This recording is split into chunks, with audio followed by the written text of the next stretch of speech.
Živijo, sem Valentina in sem bila povabljena, da podelim svojo izkušnjo vere in razmišljanje ob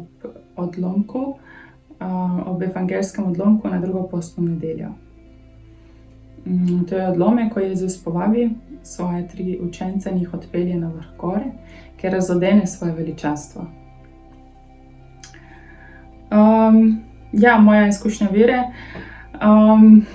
Lahko podelim, da ko sem bila majhna, sem zelo občudovala svetnike in vsa ta njihova izjemna izkustva in neverjetno močno vero v neverjetnih okoliščinah. In sem si tudi sama želela, da bi lahko tudi jaz izkušala Boga na tak poseben način. Želela sem si, da bi se tudi meni prikazala Marija ali pa Jezus. Skratka, tudi kasneje sem res iskala Boga v nekih takih situacijah, ker so prisotna neka močna čustva. Ali je bilo to, ko mi je bilo zelo hudo, ali pa ko je bilo nekaj zelo dobro. Takrat sem res videla, da lahko zelo goreče molim, ali da zelo goreče prosim in moledujem za njegovo, tolažbo, rešitev mojih težav.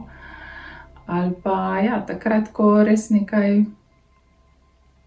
se res nekaj dobro izide, ko so moje molitve uslišane, in v tem vidim res njegovo ljubezen do mene.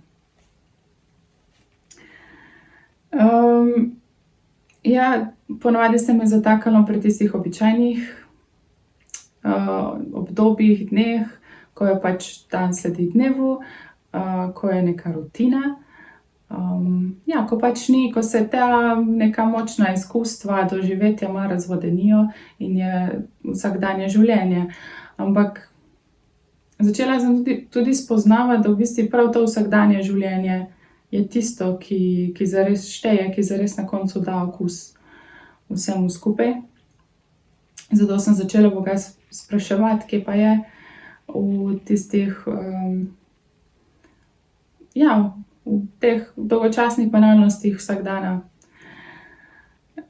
Sploh takrat, ko je prisotna neka utrujenost tudi, ko so dnevi naporni in že grem spat zmatrana, da samo padem v posteljo, zbudim se neprespana, spet nov dan, nov neskončen spisek vseh opravil. In potem razumeti to duhovno dimenzijo, ki se zdi tako abstraktna. In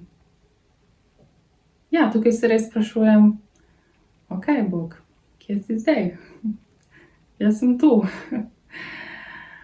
Mogoče tukaj ta trenutek za Božjo besedo.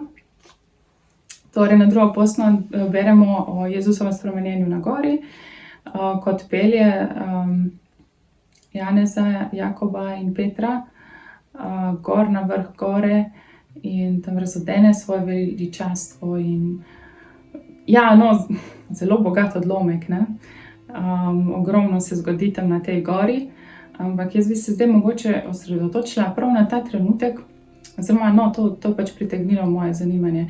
Prav ta trenutek, ko učenci, ki so bili vajeni Jezusa videti kot človeka, so vedeli, da je verjetno nekaj posebnega, ampak ponavadi je izgledal kot navaden človek.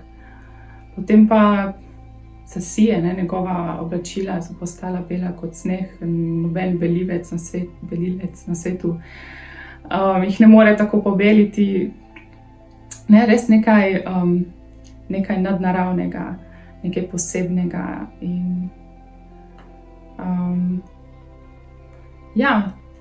tudi jaz si želim videti tega Boga v svojem življenju. In ne samo takrat, ko se dogaja nekaj izjemnega, ampak v bistvu vsak dan, kar to rabim. Še toliko bolj pa se mi zdi pomembno videti Boga v naših odnosih in naših bližnjih, Sploh tistih ljudeh, ki jih vidimo vsakodnevno, pa jih mogoče sploh ne poznamo tako zelo dobro. Ponavadi jim rečemo sodelavci. Ja, res videti Božjega otroka, Božji obraz v vsakem človeku. Vsakem človeku vedno, ja, se tega zavedati mogoče je naporno, ampak so pa lahko neki majhni trenutki, ko se tega posebej zavem in mi to spremeni srečanje s človekom, s svojim bližnjim.